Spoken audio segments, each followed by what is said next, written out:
মাননীয় উপাচাৰ্য ডাঙৰীয়া অসমীয়া বিভাগৰ সকলো অধ্যাপক অধ্যাপিকা নিৰঞ্জনা বাইদেউ যি মোক আদৰ কৰি মাতি আনিলে আজিৰ সভালৈ আৰু এই বক্তৃতা দিবলৈ গুৱাহাটী ডিব্ৰুগড় বিশ্ববিদ্যালয়ৰ সকলো অধ্যাপক অধ্যাপিকা ডিব্ৰুগড় চহৰৰ যদি কোনোবা অতিথি আছে তেওঁলোক সকলোকে মই মোৰ শ্ৰদ্ধা জনাইছোঁ আৰু মই বক্তৃতা আৰম্ভ কৰিব বিচাৰিছোঁ। আজিৰ প্ৰায় কিছুদিন আগতে নিৰঞ্জনা বাইদেৱে যেতিয়া এই বক্তৃতাৰ প্ৰস্তাৱ দিছিলে মই জানো যে এইটো মোৰ ধৃষ্টতাৰ বাহিৰৰ বেজবৰুৱাৰ সাহিত্য লৈ আলোচনা কৰাৰ মোৰ কোনো ধৃষ্টতা নাই আৰু থাকিবও নোৱাৰে। এই সভাত উপস্থিত থকা সকলোৱে যিসকল জ্যেষ্ঠ যিসকল অনুজন সকলোৱে বেজবৰুৱা সম্পৰ্কে ফুটি নাটি আলোচনা কৰিছে, চিন্তা চৰ্চা কৰিছে। গতিকে সেইখন জগতত মই সোমোৱাৰ কোনো প্ৰয়াস কৰাটো উচিত নহয়। মই বেলেগ ধৰণেৰে বেজবৰুৱা আৰু বেজবৰুৱাৰ সময়খিনিক বিচাৰিব বিচাৰিছিলোঁ। বহুদিন ধৰি কিছু কাম কৰি আছোঁ অসমৰ ইতিহাসৰ গৱেষণালৈ। মূলতঃ বেজবৰুৱাৰ যিটো সময় ঊনবিংশ শতিকাৰ শেষভাগ আৰু বিংশ শতাব্দীৰ আগছোৱা, এই কামখিনি ভাবি থকাৰ সময়তে দেখা পাইছোঁ বেজবৰুৱা এজন হাড়ে হিমজুৱে অতি পাকৈত অতি নিপুণ এজন কাঠৰ ব্যৱসায়ী। বেজবৰুৱাই ব্যৱসায় কৰিছে তেতিয়াৰ ঊনবিংশ শতিকাৰ শেষ সময়ছোৱাত আৰু বিংশ শতাব্দীৰ আগমুহূৰ্তত পৃথিৱীৰ এখন অতি প্ৰাণোচ্ছল চহৰ য'ত বহু হাজাৰ পাউণ্ড মিলিয়ন পাউণ্ড তাক ইনভেষ্ট কৰা হৈছে। সেইখন চহৰত বেজবৰুৱাই কাম কৰিছে। নিজৰ চহৰ তাক কেন্দ্ৰবিন্দু কৰি বেজবৰুৱাই ইফালে সিফালে ঘূৰিছে ধনৰ তাগিদাত, ব্যৱসায়ৰ তাগিদাত, আৰু তাৰ জৰিয়তে তাৰ মাজতে প্ৰতিটো শব্দ প্ৰতিটো কথা তেওঁৰ প্ৰতি সাহিত্য চৰ্চা এই কথাবিলাক সোমাই পৰিছে, তাত নিহিত হৈ পৰিছে। কোনো পধ্যে কোনো সময়তে মই মোৰ আজিৰ বক্তৃতাত বেজবৰুৱাৰ সাহিত্য সম্পৰ্কে মই এষাৰো ক'ব নাযাওঁ। আকৌ মই কৈছোঁ সেইখিনি মোৰ ধৃষ্টতা নাই আপোনালোকৰ সন্মুখত। এই যে ছবিখন আপোনালোকে সন্মুখত দেখিছে এখন 1890 চনৰ কলিকতাৰ পৰ্ট, খিদিৰপুৰত থকা কলিকতাৰ পৰ্ট। তাৰ মানেই বুজি পাইছে এখন প্ৰাণোচ্ছল জীৱন্ত আৰু এখন গ্ল'বেল এখন চহৰ য'ত বিভিন্ন সম্পদ, বিভিন্ন কমডিটি, বিভিন্ন দ্ৰব্য, বিভিন্ন ধৰণৰ আদৰ্শ আৰু বিভিন্ন ধৰণৰ কথা বতৰা যন্ত্ৰ পাতি য'ত তাত আহিছে, য'ৰ পৰা ওলাই গৈছে আৰু বিভিন্ন ধৰণৰ আশা নিৰাশা আৰু পৰীক্ষা নিৰীক্ষা তাত চলি আছে। আৰু সেইখনে হ'ল বেজবৰুৱাৰ চহৰ। কিন্তু কলিকতাখন মাত্ৰ নিমিত্তহে। কলিকতাৰ পূবফাললৈ থকা, কলিকতাৰ উত্তৰলৈ থকা, কলিকতাৰ দক্ষিণলৈ থকা যিবিলাক অঞ্চল অসমখনক ঢুকি নোপোৱালৈকে সেই অঞ্চলবিলাককে কেন্দ্ৰ কৰি প্ৰদক্ষিণ কৰি বেজবৰুৱাৰ সময়ৰ সেই বাণিজ্যৰ জগতখন চলি আছিলে। আৰু মোৰ বক্তৃতাত আজি তাৰ বিষয়ে কিছু কথা আপোনালোকক জনাব বিচাৰিছোঁ, য'ত মাজে মাজে বেজবৰুৱা আহি থাকিব বা বেজবৰুৱাৰ যিসকল সংগু পাংগু আছিলে তেওঁলোক আহি থাকিব। মাজে মাজে আপোনালোকে বেজবৰুৱাৰ আত্মজীৱনীৰ দুই এটা কথা দেখিবলৈ পাব, যাক মই বুজিবলৈ আৰু বুজাবলৈ চেষ্টা কৰিম। মই এই বক্তৃতা প্ৰস্তুত কৰাৰ সময়ত বা ইয়াৰ কাৰণে যিবিলাক চিন্তা কৰিব লগা হৈছে তাৰ মূল কেন্দ্ৰবিন্দু হৈছে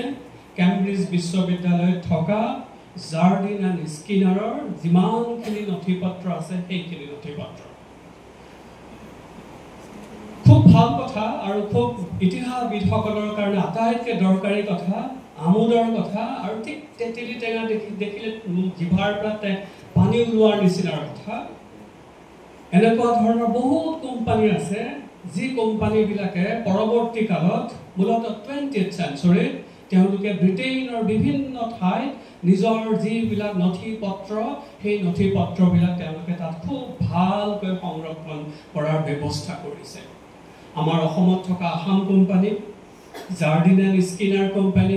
তেনেকুৱা হাজাৰটা কোম্পানী যি কোম্পানীয়ে ভাৰতৰ বিভিন্ন অঞ্চলত কাম কৰিছিলে তেওঁলোকে ব্যৱসায় কৰিছিলে ইয়াৰ পৰা ধন উপাৰ্জন কৰিছিলে সেই গোটেইবিলাকৰ নথি পত্ৰ ব্ৰিটেইনৰ কেইবাখনো বিশ্ববিদ্যালয়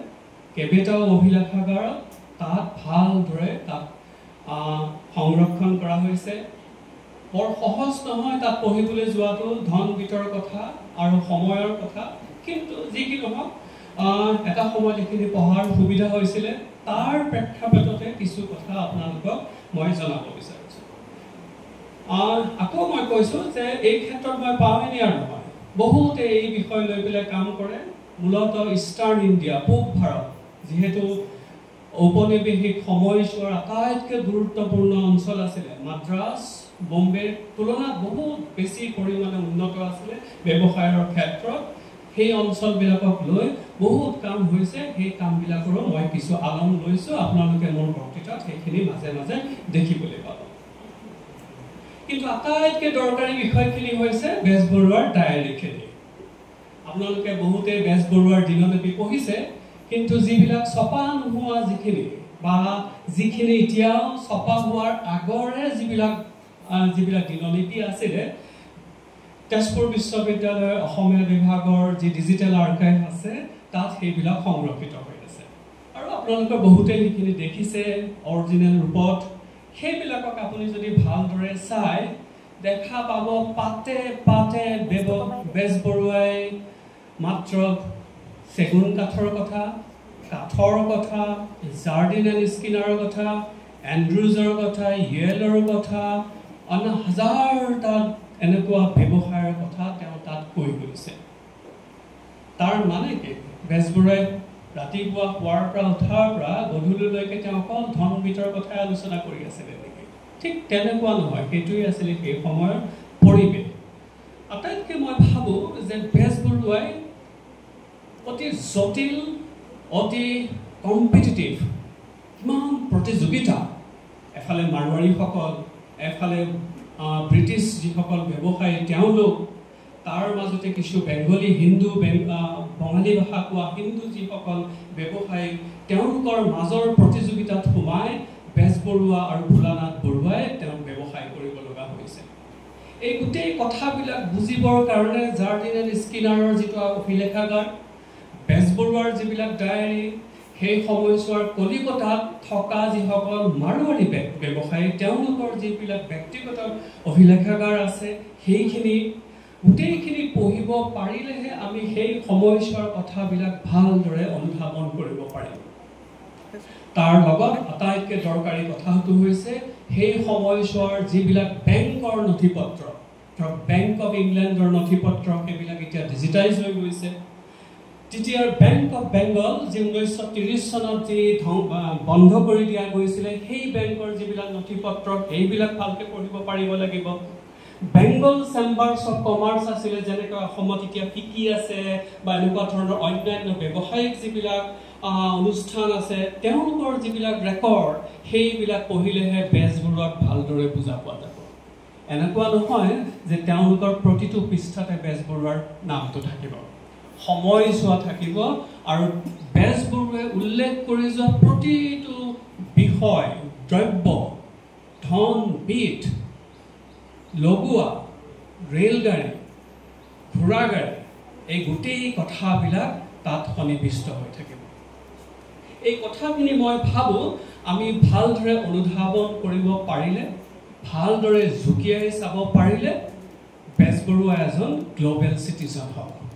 নহ'লে বেজবৰুৱা আমাৰ মাজতে সোমাই থকা এজন সাহিত্যিকহে হৈ থাকিব তাত কোনো আপত্তি নাই কিন্তু বেজবৰুৱাক আপুনি ভালদৰে আলোচনা কৰিলে দেখা পাব সেই সময়ছোৱাৰ আৰু কলনিয়েলিজিমক উপনিৱেশিকতাবাদক বুজা এটা সহজ কাম হৈ উঠিব মই যোৱাকালি পুৱা বেলাতে কোনোবা এজনক কৈ আছিলোঁ যে আমি কলনিয়েলিজিমৰ উপনিৱেশিকতাবাদৰ ইতিহাস লিখোঁ কিন্তু বেজবৰুৱাক নিলিখাকৈ ভাৰতবৰ্ষৰ উপনিৱেশিকতাবাদৰ ইতিহাস চৰ্চা হৈ আছে কিমান দুখৰ কথা আৰু তাৰ কাৰণে আমি দুখৰ মানে সেই দায়ী আমি তাৰ কাৰণে বেজবৰুৱাৰ ঠিক সময়ছোৱাৰ আগে আগে বেজবৰুৱাৰ জন্ম হোৱাৰ ঠিক আগে আগে ভাৰতবৰ্ষত হোৱা 4টা মূল ঘটনা এটা হৈছে 1859 চন যি চনত গান্ধীয়ে জন্ম লাভ কৰিছিলে সেই চনতে সুৱেজ কেনেলটো সেই বছৰতে মুকলি কৰি দিয়া গৈছিলে তাৰ এটাই আউটকাম ব্ৰিটেইন আৰু পশ্চিম ইউৰোপৰ পৰা ভাৰতলৈ অহাৰ গতিপথ সিধা হৈ গ'ল সময় আৰু কম লগা হৈ গ'ল এটো এটা ভাবিব নোৱাৰা ধৰণৰ ঘটনা খুব কম সময়তে ব্ৰিটেইনৰ পৰা বা পশ্চিম ইউৰোপৰ পৰা যিবিলাক দ্ৰব্য বা ভাৰতৰ পৰা যিবিলাক দ্ৰব্য ওলাই যায় সেই দ্ৰব্যবিলাক অতি কম সময়ৰ ভিতৰতে আহিব পৰা হৈ গ'ল এটা ডাঙৰ ঘটনা বেজবৰুৱাৰ সমসাময়িক ঘটনা 2 নম্বৰ ঘটনাটো হৈছে ঠিক তাৰ ওচৰে পাজৰে প্ৰায় 10 বছৰৰ আগৰৰ পৰা ভাৰতবৰ্ষত হৈ থকা এটা ডাঙৰ ঘটনা আজিকালি আৰু সেইবিলাক নাই কিন্তু আমি বহুতে হয়তো সেইবিলাক দেখিছো মোৰ মেট্ৰিকৰ পৰীক্ষাৰ ৰিজাল্ট তাৰ জৰিয়তে আহিছিল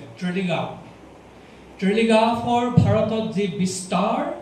তাৰ প্ৰসাৰ হিয়ে আৰু এই সুৱেজ কেনেলৰ যি মুকলি কৰাৰ যি কাৰ্য এই দুইটা কথাই ভাৰতবৰ্ষক আধুনিক অৰ্থনীতিৰ লগত পশ্চিমীয়া জগতখনৰ লগত ভালদৰে যোগাযোগ কৰি দিয়াৰ ক্ষেত্ৰত এক সুদূৰ প্ৰসাৰী তেওঁলোকে এই দুইটা ঘটনাই দায়িত্ব ল'লে আৰু বেজবৰুৱাৰ জন্ম সেই সময়ছোৱাতে হৈছে বেজবৰুৱাৰ জন্ম যদি তাৰ আগত হ'লহেঁতেন বেজবৰুৱাৰ জীৱন বেজবৰুৱাৰ ব্যৱসায় হয়তো এটা বেলেগ দিশেৰে তাৰ গতি ল'লেহেঁতেন একেটা সময়ছোৱাতে ভাৰতবৰ্ষত আৰু দুটা ডাঙৰ ঘটনা ঘটিছে ভাৰতবৰ্ষলৈ আৰু ভাৰতৰ ভিতৰত আমাৰ ব্ৰহ্মপুত্ৰ নদীৰ ওপৰতো ষ্টিমাৰ ভাৱনাও আহিবলৈ আৰম্ভ কৰিছে এই যে মই গতিৰ কথাটো কৈ আছো ট্ৰান্সপোৰ্ট গতি ভাৰতবৰ্ষৰ বিভিন্ন ঠাইত ধৰক কলিকতা আৰু চট্টগ্ৰাম চিটাগং আৰু কলিকতা এই দুটা বিশাল বন্দৰৰ সৃষ্টি হৈছে বৰ সহজ কথা নহয় আজিৰ দিনত আপুনি মই এই বন্দৰৰ ভূমিকা কোনোপধ্যে অনুভৱ কৰিব নোৱাৰো এই চট্টগ্ৰাম আৰু কলিকতাৰ বন্দৰ সেয়া বম্বে বা মাদ্ৰাজৰ বন্দৰ নহয় এই বন্দৰ দুটাই পূব ভাৰতক পৃথিৱীৰ কেন্দ্ৰবিন্দুলৈ অনাত সহায় কৰি দিলে বেজবৰুৱাৰ জন্ম সেই একেটা সময়তে হৈছে আৰু তাৰ লগত হৈ থকা ঘটনাটো হৈছে আপোনাৰ ৰেল পথ বেজবৰুৱাই ৰেলৰতে জীৱনটো কটালে ৰেলে অকল গতিয়ে আনি দিয়া নাই ৰেলে পূব ভাৰতক এক ধৰণৰ গোটেই অঞ্চলবিলাকক পাহাৰে ভৈয়ামে নদীৰে আৰু বোকা মাটিৰে পৰিবেষ্টিত প্ৰতিটো অঞ্চলক এই ৰেল পথবিলাকে সাঙুৰি ল'লে নতুন চহৰৰ সৃষ্টি কৰিলে আৰু এটা অঞ্চলৰ পৰা আন এটা অঞ্চললৈ সম্পদ লৈ যোৱাত সহায় কৰিলে অকল এয়াই নহয় এই পূব ভাৰতক নতুন চিনাকি দিবলৈ আৰম্ভ কৰিলে আৰু দেখা পাব সেই সময়ছোৱাতে কোম্পানী আৰু পৰৱৰ্তী কালত ব্ৰিটিছ পাৰ্লিমেণ্ট বা ভাৰতৰ অন্যান্য যিবিলাক কলনিয়েল অফিচাৰ্ছ তেওঁলোকৰ ৰেকৰ্ডত আমাক সকলোৱে পূব ভাৰত বুলি ক'বলৈ আৰম্ভ কৰিলে ইষ্টাৰ্ণ ইণ্ডিয়া বে অফ বেংগলৰ উত্তৰলৈ থকা গেঞ্জেটিক ভেলীৰ পূবলৈ থকা পাটকাইৰ পশ্চিমলৈ থকা এই বিশাল অঞ্চলটোক সাঙুৰি এটা পূব ভাৰত বুলি এটা ধাৰণাৰ এটা সৃষ্টি হ'ল এইবিলাক সম্পদৰ য'ত য'ত সম্পদ তাত বিস্তাৰিতভাৱে আছে যিবিলাক সম্পদৰ জৰিয়তে ঊনবিংশ শতিকাৰ অৰ্থনৈতিক এটা নতুন ৰূপ দিব পাৰি ঊনবিংশ শতিকাক নতুন গতিশীলতা দিব পাৰি য'ৰ পৰা মুনাফা লাভ কৰিব পাৰি য'ৰ পৰা চাহিদা হয় আৰু য'ৰ পৰা পশ্চিমীয়া যি অৰ্থনীতি সেই অৰ্থনৈতিক নতুন ৰূপ দিব পৰা যায় সেই গোটেই অঞ্চলটোৱে হৈ গ'ল এই পূব ভাৰতখন আৰু এই পূব ভাৰতৰ ভিতৰত সোমালে বৰ্তমানৰ ম্যানমাৰ আৰাকান অঞ্চল আমাৰ eastern Himalaya bay of Bengal Orissa আৰু অলপকে লাহে ধীৰে পৰৱৰ্তী কালত সেই অসমখন আৰু বেজবৰুৱাৰ বিশাল পৰিধিখন এই অঞ্চলবিলাকৰ ভিতৰত সোমাই আছে নিজে ব্যৱসায় কৰিছে বহুত দিন তেওঁ উৰিষ্যাত থাকে কলিকতাত থাকে কিন্তু তেওঁৰ যিসকল সংগী তেওঁ যাৰ লগত ঘনাই উদ্বহ কৰে যাৰ লগত কথা বতৰা পাতে যিবিলাক বেংকত যায় যিবিলাক সম্পদ আহে এই মেপখনত দেখি থকা এটা বিশাল অঞ্চলৰ পৰা আহে আৰু এই গোটেই অঞ্চলটোৰ যি সামাজিক বিন্যাস তাৰ যি ৰাজনৈতিক ইতিহাস ঠিক এই ইউনিফৰ্ম নহয় প্ৰতিটো অঞ্চলত বেলেগ সম্পদ আছে বেলেগ ধৰণৰ ৰাজনীতি আছে আৰু বিভিন্ন বেলেগ বেলেগ উপায়েৰে ঠিক একেই হয় কলিকতাখন হৈছে প্ৰাণবিন্দু আৰু তাৰ চাৰিওফালে থকা অঞ্চলবিলাকৰ পৰা বেজবৰুৱা আৰু তেওঁৰ সমসাময়িক যিসকল ব্যৱসায়ী যিসকল এণ্টাৰপ্ৰেনাৰ উদ্যোগপতি ক্ৰুডলি তেওঁলোকক কেপিটেলিষ্ট বুলিও কোৱা যায় ক্ৰুডলি বুলি কৈছোঁ ঠিক শুদ্ধ শব্দ নহয় এইটো আৰু তেওঁলোকক লৈ বেজবৰুৱাই এই বেজবৰুৱা আৰু বেজবৰুৱাৰ তৎকালীন সমকালীন এই অঞ্চলবিলাকৰ অৰ্থনৈতিক আৰু সামাজিক উত্থান পতনবিলাকৰ কাহিনীৰ সৃষ্টি হৈ আছিল যদি মোক সোধে মই ভাবোঁ এই গোটেই সময়ছোৱা এইজ অফ বিজনেছ ব্যৱসায়ৰ সময় সকলোৱে ব্যৱসায় কৰিব পাৰে আমাৰ হৰিবিলাস আগৰৱালাই ব্যৱসায় কৰিব পাৰে ঘটিৰাম বাতিৰামেও ব্যৱসায় কৰিব পাৰে লক্ষীনাথেও ব্যৱসায় কৰিছে অন্য 10 জনেও ব্যৱসায় কৰিছে এই যুদ্ধত কোন হাৰে কোন জিকে তাক সৃষ্টি কৰিব সেই সময়ৰ ৰাজনীতি সেই সময়ৰ ৰাজনৈতিক অৰ্থনীতি সেই সময়ছোৱাৰ যি বৌদ্ধিক চিন্তা চেতনা আৰু যিবিলাক ইনষ্টিটিউচনছ যিবিলাক অনুষ্ঠান আছিলে মূলতঃ যিবিলাক বাণিজ্যিক অনুষ্ঠান তেওঁলোকৰ গতি প্ৰকৃতিয়ে এই সময়ছোৱা বা এওঁলোকৰ উত্থান পতনক সহায় কৰিব কোনোবাই কয় এইজ অফ এম্পায়াৰ কিন্তু ভাবি চাওকচোন ব্যৱসায়ৰ যদি সময় কাল বুলি আমি ভাবি লওঁ তেতিয়া মই ভাবোঁ এই যে পাঁচোটা কথা মই দেখাইছোঁ এটা হ'ল অপৰচুনিটি এই যে ভোলানাথ বৰুৱা ইয়াৰ পৰা যে ওলাই গৈ কলিকতাত থাকিবলৈ তেওঁ সিদ্ধান্ত ল'লে এনেইতো তেওঁ সিদ্ধান্ত লোৱা নাই সময় আৰু সুবিধা পৰিৱেশ এটাৰ সৃষ্টি হৈছে সকলোৱে ইয়াত গৈ পেলাই ইয়াত আগভাগ ল'ব পাৰিব কোনোবা হাৰিব কোনোবা জিকিব মণিৰাম হাৰিলে কাৰণ সেই সময়ছোৱাত অপৰচুনিটিয়ে নাছিলে পাৱাৰ এই গোটেইখিনিৰ লগত জড়িত হৈ আছে ক্ষমতা আৰু ৰাজনীতি তাৰ বিষয়ে মই আকৌ পুনৰাই আপোনালোকক কওঁ লগত জড়িত হৈ থকা কথাটো হৈছে ক্যাপিটাল পুঁজি ক'ৰ পৰা আহিব পুঁজি কাৰ হাতত কিমান পুঁজি আছে বেংকৰ পৰা মই পুঁজি পাম নে নাপাম কোন বেংকে মোক কিমান পুঁজি দিব এই কথাবিলাকৰ লগত জড়িত হৈ আছে এই পাৱাৰৰ কথা আৰু এই ক্ষমতা নিৰ্ধাৰণ কৰিছিলে বহুত সময়ত বৰ্ণ কোন জাতি কোন ৰেছৰ কোন দেশৰ এইবিলাক কথাও জড়িত হৈ আছিল মনত ৰখা দৰকাৰ এই গোটেই কথাবিলাক যেতিয়া হৈ আছিল গোটেইবিলাক কিন্তু ব্ৰিটিছ কেন্দ্ৰিক হৈ থকা নাই জাৰ্মান ফ্ৰান্স চাইনিজ জাপানিজ সকলোৰে ইণ্টাৰেষ্ট এইবিলাক কথাৰ ভিতৰত জড়িত হৈ আছে যিকেইটা বেংকৰ লগত লক্ষীনাথ বেজবৰুৱাই উদ্ভৱ কৰিছিলে য'ত তেওঁৰ টকাৰ হিচাপ নিকাচ ৰাখিছিলে, টকা উলিয়াইছিলে বা জমা থৈছিলে, সেইবিলাক ঠিক ব্ৰিটিছ বেংকো নহয়। সেইবিলাক বেংকৰ লগত চাইনিজ কেপিটেল, জাপানিজ কেপিটেলৰো সম্পৰ্ক স্পষ্টভাৱে আছিলে। আৰু সেই কথাবিলাক এতিয়াও ভালদৰে আলোচনা কৰা হোৱা নাই। বহুত ইনষ্টিটিউশ্যনৰ সৃষ্টি হৈছিলে। এই যে জাৰ্ডিন এণ্ড স্কিনাৰ, তেনেকুৱা 100টা অনুষ্ঠান যি ভাৰতত আছিলে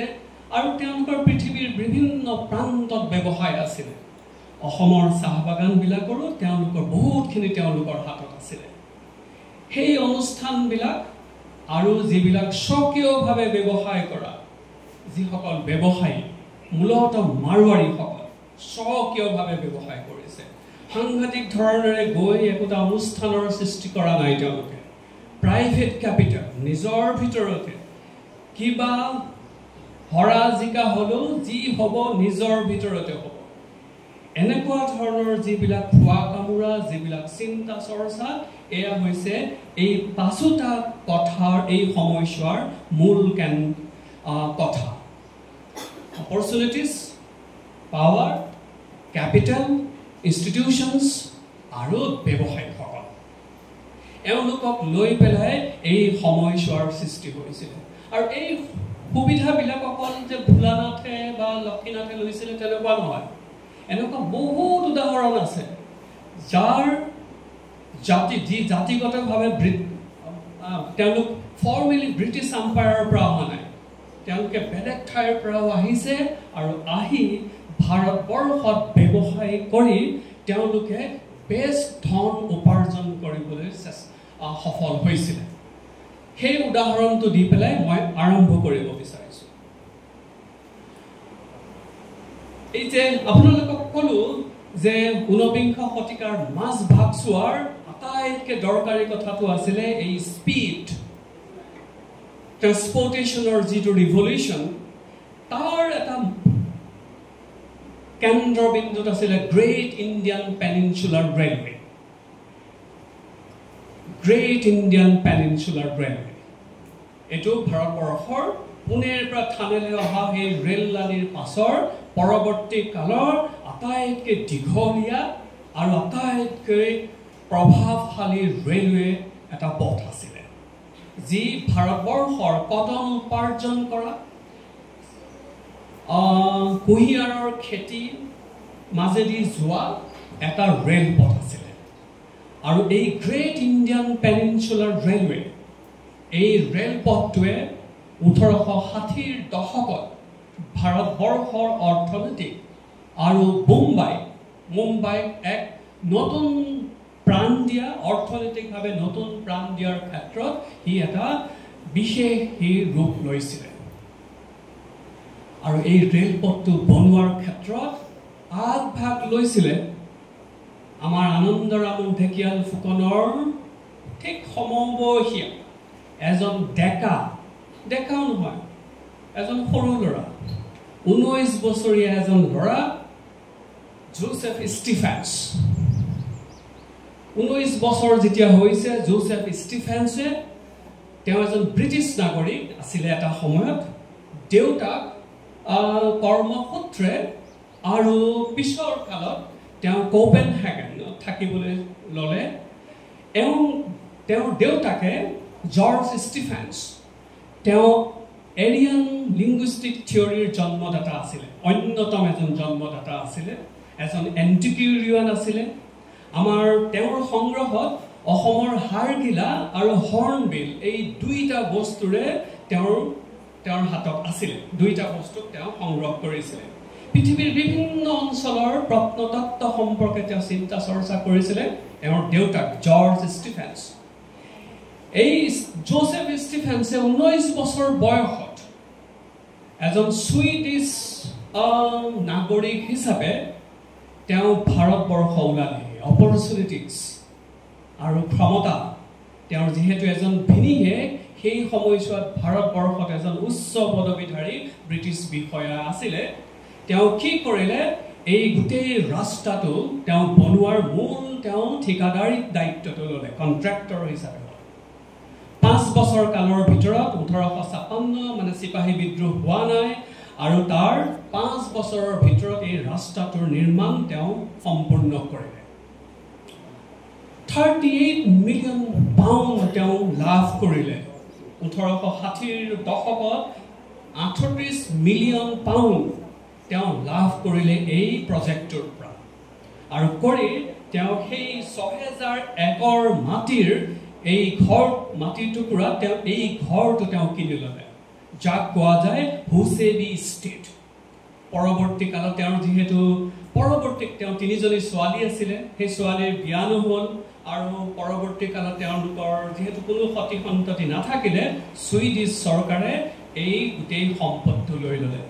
বহুত পিছত আমাৰ কন্টেম্পৰেৰী হিষ্টৰিয়ানসকলে এই ঘৰটোৰ ভিতৰত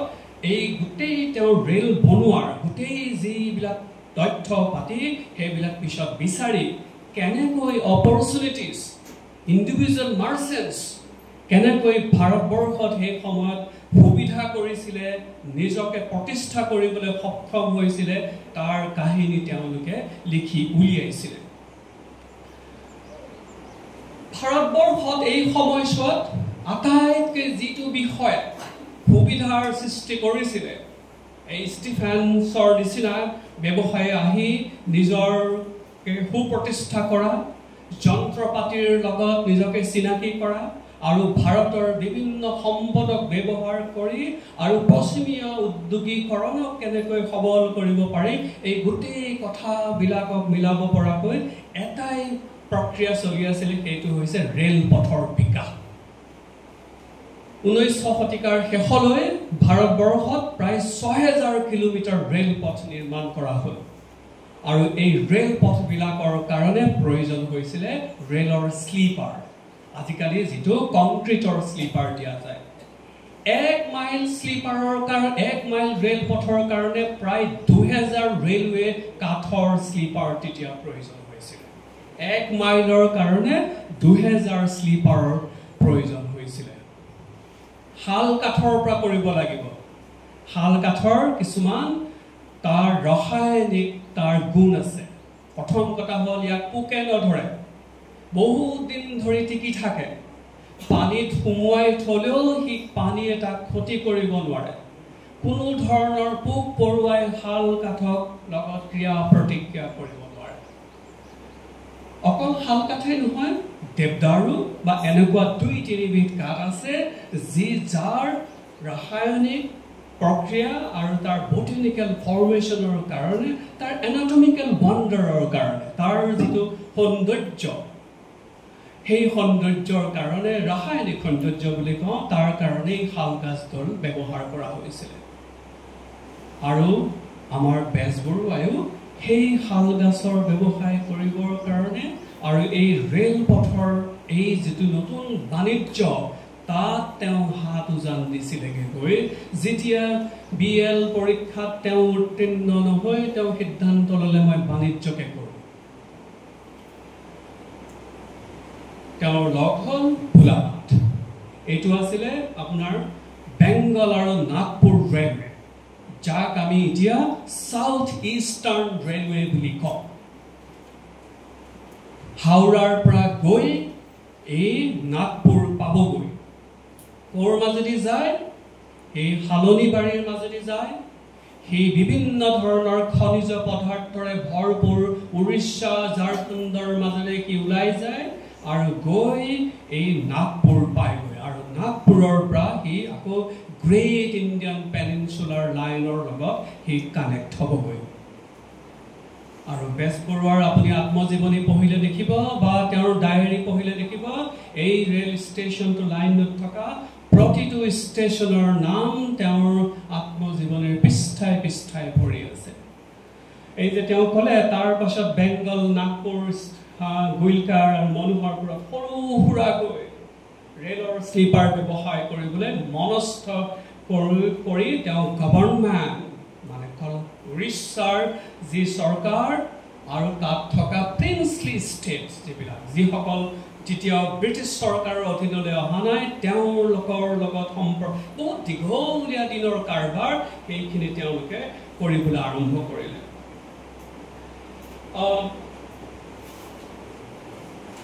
এই বেংগল যেটো নাগপুৰ ৰেলৱে সিস্টেম BNR বুলি যেটো বেজবৰুৱাৰ আত্মজীৱনীৰ পৃষ্ঠাই পোৱা যায় তাৰ আৰম্ভ হ'ল এই 1884 চনত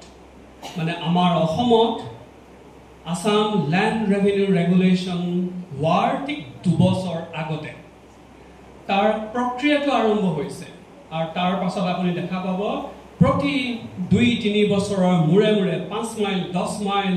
এই তেনেকৈ তাক চাৰিওফালে তাক বাহাই থকা হৈছে বিভিন্ন লাইনত কি গৈছে কিছুমান লাইন উৰিষ্যাৰ ফাললৈ সোমাইছে কিছুমান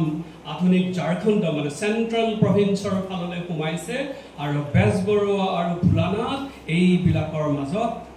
ভালকৈ সোমাই পৰে এইবিলাক চাকচোন সেইবিলাক হৈছে 1890 চনৰ বেংগল নাগপুৰ লাইনৰ য'ত ভোলানাথ আৰু লক্ষীনাথে এই অঞ্চলবিলাক ঘূৰি ফুৰিব সৌভাগ্যৰ কথা যে বেংগল নাগপুৰ ৰেলৰ বনোৱাৰ গোটেইবিলাক তথ্যৰ পাৰ্টি ভালদৰে সংৰক্ষিত হৈ আছে তাৰ গোটেই ফটোবিলাক গোটেই তাৰ ৰেকৰ্ডছবিলাক আমি এতিয়া অধ্যয়ন কৰিবলৈ পাওঁ পাহাৰৰ মাজেদি গৈছে শুকান অঞ্চল বহুত ঠাইবিলাক বেছিভাগ ঠিক বেজবৰুৱা ঠিক সোমোৱাৰ আগে আগে সেই অঞ্চলবিলাকত গৈছে আৰু এই ৰেল লাইনবিলাক বনাবৰ কাৰণে বেজবৰুৱাৰ সম্পৰ্কটো একমাত্ৰ এটা ক্ষেত্ৰতে আছে ৰেলৰ স্লিপাৰ যোগান দিয়া বা বহুত সময়ত তেওঁ বনোৱাৰো তেওঁ যোগান দি আছে বনোৱাও লাগিব এটো সম্পৰ্কে মই জাস্ট ক'বলৈ আহি আছো ৰেলৰ স্লিপাৰ যোগান ধৰাটো বৰ সহজ কথা নহয় কেনেকৈ কৰিব মই যাওঁ বুলি গৈয়ে মই গছ এডাল কাটি আনিব নোৱাৰো 1870ৰ দশকৰ পৰা ভাৰতৰ বিভিন্ন অঞ্চলত আমি ইতিহাসৰ ছাত্ৰসকলে সকলোৱে জানো যে ভাৰতবৰ্ষত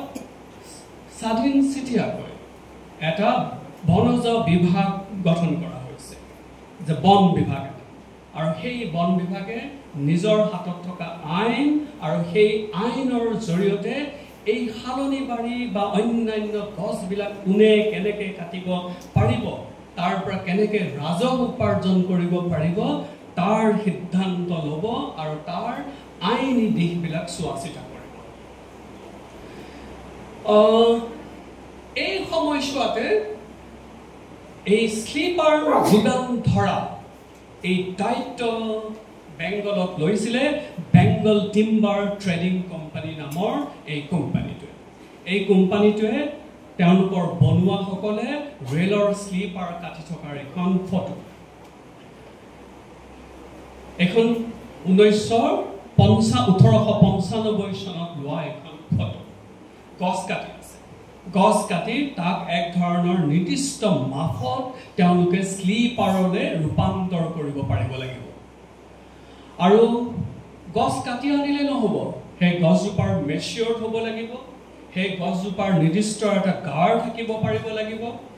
আৰু এই কোম্পানীটোৰ তলতীয়া হিচাপেহে ভোলানাথ আৰু লক্ষীনাথে কাম কৰিব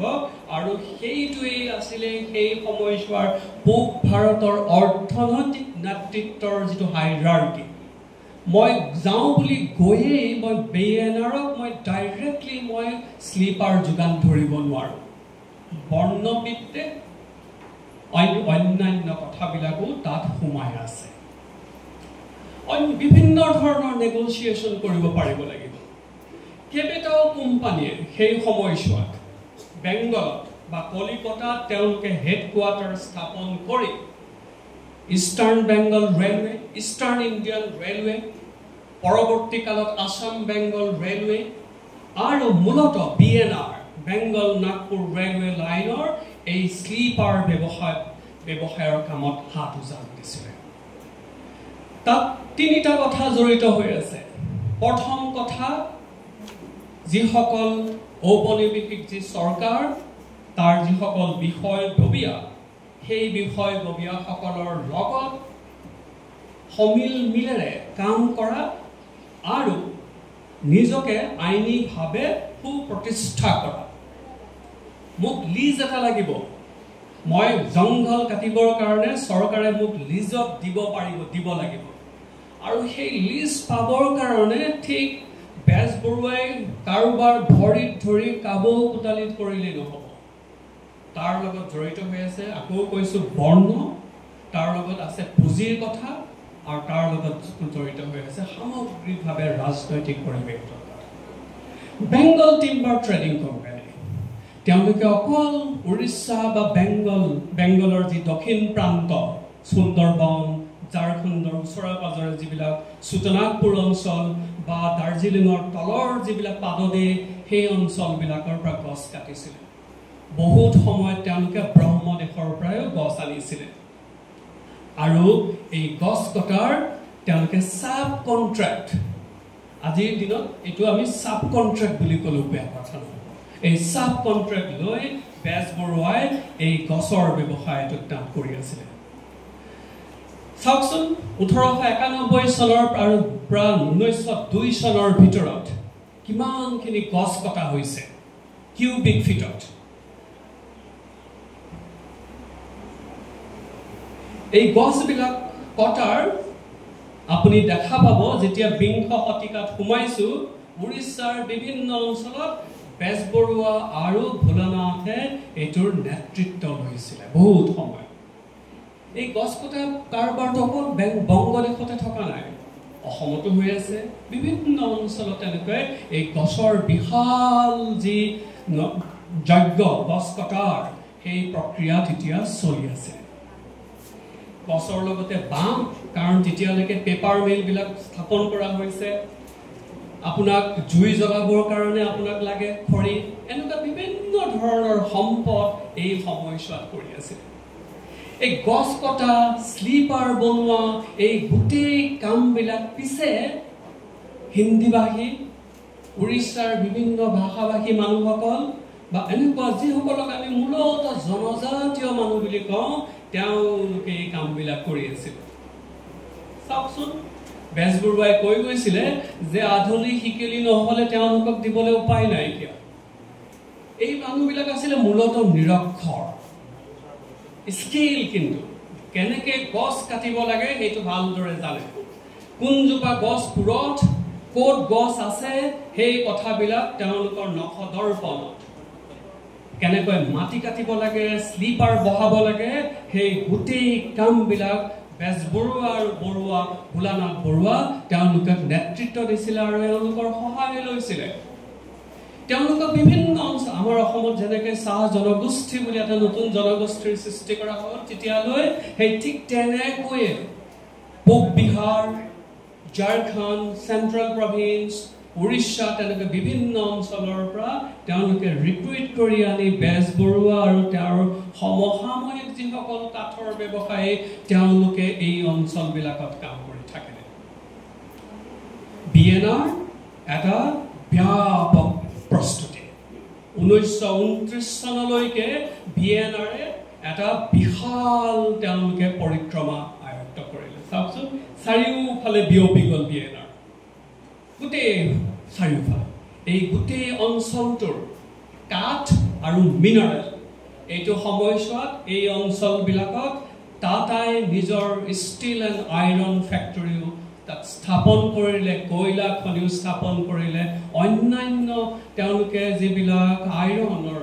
লুৰ যিবিলাক খনি সেইবিলাকো তাত স্থাপন কৰিবলৈ আৰম্ভ কৰিলে এই অঞ্চলবিলাকৰ এই খনিজ পদাৰ্থৰ উৎপাদন তাৰ খনন আৰু তাৰ প্ৰয়োজনীয়তাৰ কাৰণে এই বিএনআৰে এটা নতুন ৰূপ পাবলৈ আৰম্ভ কৰিলে বেজবৰুৱা আৰু ভোলানাথৰ কিছু ধন এইবিলাকৰ পৰাই আহিলে এয়া হ'ল জাৰ্ডিন এণ্ড স্কিনাৰ কোম্পানীৰ এইটো আৰ্কাইভৰ কেটালগ জাৰ্ডিন এণ্ড স্কিনাৰ কোম্পানীটো ঠিক একমাত্ৰ কোম্পানী নহয় এই ভাৰতৰ অন্য বহু কোম্পানীৰ নিচিনা ই আন এটা কোম্পানী আছিলে ঠিক কোম্পানী আৰু এওঁলোকক যি ধৰণেৰে ডেছক্ৰাইব কৰা হয় সভাত থকা বহুতে হয়তো জানে যিসকল ইতিহাসৰ ছাত্ৰ ছাত্ৰী তেওঁলোকেতো চিয়ৰলি জানে এইটো শব্দটো কয় মেনেজিং এজেঞ্চিজ মেনেজিং এজেন্সিজ ঠিক 1860 দশকৰ পাছত তাৰ বিকাশ হ'বলৈ আৰম্ভ কৰিছে তাৰ আগতো আছে জাৰ্ডিন এণ্ড স্কিনাৰক গঠন কৰা হ'ল 1825 চনত লণ্ডনত বোম্বেত হি ব্যৱসায় কৰিব এটা ব্যৱসায় কোম্পানী নিজে যেহেতু ব্যৱসায় কৰিব নোৱাৰে তেওঁলোক অতি উচ্চ সামাজিক পৰ্যায়ৰ ধনবিদ সামাজিক মৰ্যাদাৰে তেওঁলোক বহুত ওপৰৰ কিন্তু হাতত প্ৰেক্টিকেল নলেজ নাই আৰু বহুত সময় ধনবিলাক দিব পৰাকৈ তেওঁলোকে ৰিস্ক ল'ব নিবিচাৰে কিন্তু তেওঁলোকে এটা কথা তেওঁলোকৰ হাতত আছিলে যে ব্ৰিটিছ চৰকাৰৰ লগত তেওঁলোকৰ অতি ভাল সম্পৰ্ক সদায় উদ্ভৱ কৰি থাকিব পাৰে সেইটো হ'ল তেওঁলোকৰ ৰাজনৈতিক এছুৰেঞ্চ এই কোম্পানীবিলাকে এনেকুৱা কিছুমান তলৰ পৰ্যায়ৰ কোম্পানী ভাৰতত থকা বা পৃথিৱীৰ বিভিন্ন অঞ্চল যিবিলাক তেওঁলোকৰ কলনিয়েল পজিশ্যন আছিলে হয়তো আফ্ৰিকা হয়তো লেটিন আমেৰিকা হয়তো চাইনা হয়তো জাপান সেইবিলাক অঞ্চলত এই ব্যৱসায়বিলাক চলাই যাবৰ কাৰণে জাৰ্ডিন এণ্ড স্কিনাৰৰ নিচিনা এনেকুৱা কোম্পানীৰ জন্ম হ'ল এই জাৰ্ডিন এণ্ড স্কিনাৰ কোম্পানীত সব ধৰণৰ নথিপত্ৰ আছে একাউণ্টছৰ কথা আছে বায়োগ্ৰাফিকেল ডিটেইলছ আছে কোন দিনাখন কালৈ তেওঁলোকে চিঠি পত্ৰ লিখিছে তাৰ বিৱৰণ আছে সেইবিলাক পঢ়ি থাকোঁতে দেখিব তেওঁলোকে যেতিয়া জামছেদজী টাটালৈ চিঠি লিখিছে সেই চিঠিত ছাৰ জামছেদজী টাটা বুলি তেওঁলোকে সম্বোধন কৰিছে টাটাৰ বাণিজ্যিক পৰিসৰ আৰু সাহস আৰু তেওঁৰ যি ক্ষমতা 19 শতিকাৰ আগভাগ চোৱাতে এক বিশাল পৰ্যায় পাইছিল আৰু সেই কাৰণে জাৰ্ডিন স্কিনাৰ কোম্পানীয়ে টাটালৈ লিখা চিঠি পত্ৰত এনেকুৱা ধৰণৰ সন্মানসূচক সম্বোধন কৰিবলৈ বাধ্য হৈছে প্ৰথম অৱস্থাত জাৰ্ডিন এণ্ড স্কিনাৰ কোম্পানী এই ৰেকৰ্ডবিলাক যেতিয়া চাওঁ আৰু এক লৈ পেলাই জাৰ্ডিন এণ্ড স্কিনাৰে নিজৰ ইতিহাস আজিলৈকে লিখা নাই আমাৰ আসাম কোম্পানীৰ ইতিহাস লিখা হৈছে যোৰহাট টি ষ্টেটৰ ইতিহাস লিখা হৈছে আসাম অইল কোম্পানীৰ ইতিহাস লিখা হৈছে এনেকুৱা বহুত কোম্পানীৰ ইতিহাস লিখা হৈছে জাৰ্ডিন এণ্ড স্কিনাৰে কিবা কাৰণে তেওঁলোকে কোনো অফিচিয়েল হিষ্টৰিয়ানক তেওঁলোকে কেতিয়াও নিয়োগ নকৰিলে কি নহওক এই কাগজ পত্ৰবিলাক যেতিয়া চাওঁ বা অন্যান্য যিসকলে কাম কৰিছে এই কাগজৰ ওপৰত নিৰ্ভৰ কৰি আমি দুটা ট্ৰেণ্ড দেখিবলৈ পাওঁ 1825 পৰা 1844 লৈকে তেওঁলোকে মূলতঃ যিবিলাক মানচেষ্টাৰ গ্লাছগো লেংকেশ্বায়াৰ সেইবিলাক অঞ্চলত যিবিলাক উৎপাদিত কপাহী কাপোৰ সেই কাপোৰ ভাৰতলৈ বা পৃথিৱীৰ অন্য অঞ্চলকে তেওঁলোকে তাৰ পৰা আমদানি কৰি আনিছিলে আৰু সেইবিলাকৰ পৰা তেওঁলোকে কমিশ্যন লৈছিলে তেওঁলোকে এটা হিচাপত গম পোৱা যায় যে 1850ৰ দশকত প্ৰায় 1 লাখ পাউণ্ড ইনভেষ্ট কৰি তেওঁলোকে 5000 পাউণ্ড বছৰি তেওঁলোকে লাভ কৰাৰ সপোন দেখিছিলে বা হৈছিলে 1 লাখ টকা যদি ইনভেষ্ট কৰো তেতিয়া হলে মোৰ বছৰি 5000 পাউণ্ড মোৰ লাভ থাকিব কেনেকৈ কাম কৰিছিলে তেওঁলোকৰ মূল অফিচ বিলাক কেপিটেল জগত এটা হ'ল লণ্ডন অফিচ তেওঁলোকৰ আৰু এই অফিচটোৱে যিবিলাক তেওঁলোকৰ company Jardine and Skinner company তেওঁলোকে বহুত কোম্পানীৰ তেওঁলোকে মেনেজিং এজেণ্ট অসমৰ চাহ বাগানৰ managing agent Bengal timber and trading কোম্পানীৰ মেনেজিং এজেণ্ট তেওঁলোকৰ যিবিলাক দৈনন্দিন কাম সেই কামবিলাক জাৰ্ডিন এণ্ড স্কিনাৰে কৰিব অকল জাৰ্ডিন এণ্ড স্কিনাৰে নহয় তেনেকুৱা হাজাৰটা বুলি ক'লে অত্যুক্তি কৰা হ'ব 100টা কোম্পানী আছিলে তেনেকুৱা এই কোম্পানীবিলাকৰ কামবিলাক দৈনন্দিন কামবিলাক তেওঁলোকে কৰে ৰিস্কটো তেওঁলোকে ল'ব কিবা হয় দেখা যাব প্ৰথম অৱস্থাত জাৰ্ডিন এণ্ড স্কিনাৰ কোম্পানী মূলতঃ ব্যৱসায় বণিক কোম্পানী বেলেগ কাম একো নকৰে 1860ৰ দশকৰ পাছতহে তেওঁলোকে চাহ বাগানত ইনভেষ্ট কৰিব বিএনৰ যিবিলাক আপোনাৰ বেংগল টিম্বাৰ ট্ৰেডিং কোম্পানীত ইনভেষ্ট কৰিব প্ৰথম অৱস্থাত ব্যৱসায় তেওঁলোকে কৰি থাকিব 60 দশকৰ পাছত পৰিৱেশ বদলি গ'ল 1860 কথা কৈছো আমেৰিকাৰ গৃহযুদ্ধ হোৱাৰ লগে লগে কি হ'ল কপাহৰ দাম বাঢ়ি গ'ল আৰু কপাহী কাপোৰৰ দাম বাঢ়িবলৈ আৰম্ভ কৰিলে আৰু তেওঁলোকে দেখিলে তেওঁলোকৰ এখন চিঠি পত্ৰত দেখা গ'ল যে কৈছে ইমান আৰু সদায় কিমান খৰচী কাপোৰ বিক্ৰী কৰি ইমান বেছি দামত বস্তু বিক্ৰী কৰিব নোৱাৰা আমি বেলেগ কাম কৰোঁ দিয়া কাঠৰ ব্যৱসায় কৰোঁ কয়লাৰ ব্যৱসায় কৰোঁ ৰেলত আমি স্লিপাৰ দিওঁ আমি এনেকুৱা ধৰণৰ বিভিন্ন কামত তেওঁলোকে মনোনিৱেশ কৰিবলৈ আৰম্ভ কৰিলে এইটো আছিলে কলিকতাৰ ক্লাইভ ৰোজ থকা মানে ক্লাইভ ষ্ট্ৰীটত থকা জাৰ্ডিন এণ্ড স্কিনাৰ কোম্পানীৰ এইটো হেডকোৱাৰ্টাৰ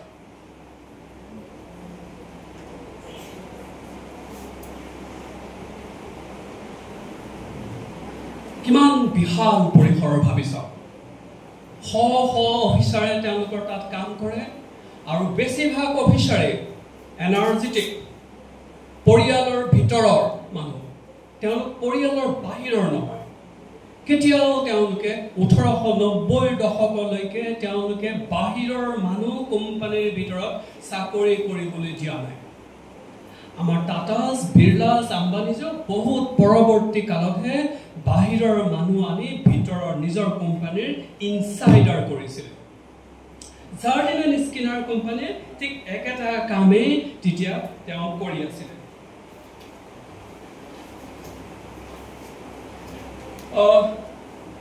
জাৰ্ডিন এণ্ড স্কিনাৰৰ যিবিলাক কাম কাজ মূলত তিনিখন দেশত বিস্তৃত হৈ আছিলে মূল কামখিনি আছিলে চীনলৈ অপিয়াম আফিঙৰ যি ব্যৱসায় কৰা আফিঙৰ যি ৰপ্তানি কৰা ভাৰতৰ পৰা সেই কামটো মূলত জাৰ্ডিন এণ্ড স্কিনাৰে 1860 চনৰ পাছত কৰিবলৈ আৰম্ভ কৰিলে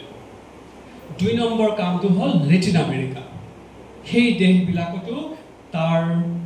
ব্যৱসায় কৰাৰ যিবিলাক মূল অনুষ্ঠান সেই অনুষ্ঠানবিলাক তেওঁলোকে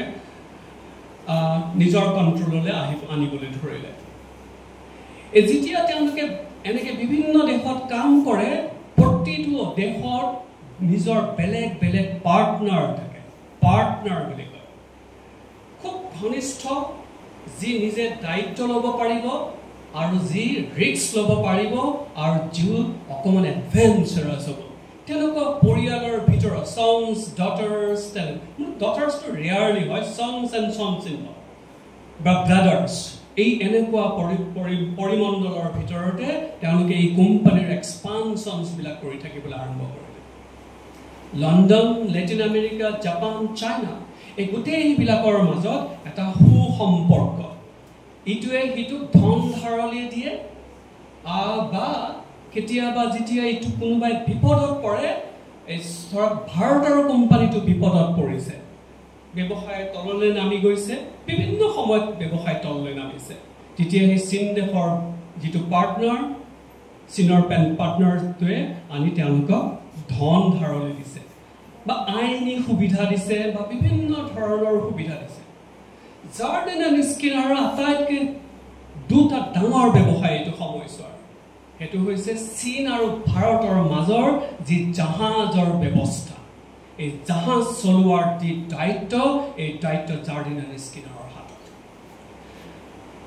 তাৰ পাছত কি যি ব্যৱসায় কৰি আছিলে তাৰ বিষয়ে মই কৈ আছো তেওঁলোকৰ কিমান কেপিটেল ভাবি চাওক 1860 পৰা 1880 ভিতৰত এইটো মই ভুলকে লিখিছো মেথিছন নহয় জাৰ্ডিন এণ্ড স্কিনাৰ হ'ব লাগে মেথিছনটো হৈছে তেওঁলোকৰ China partner Jardin and Skinner company তেওঁলোকৰ ইমানখিনি তেওঁলোকৰ মূলধন তেওঁলোকে নিৱেশ কৰি আছিলে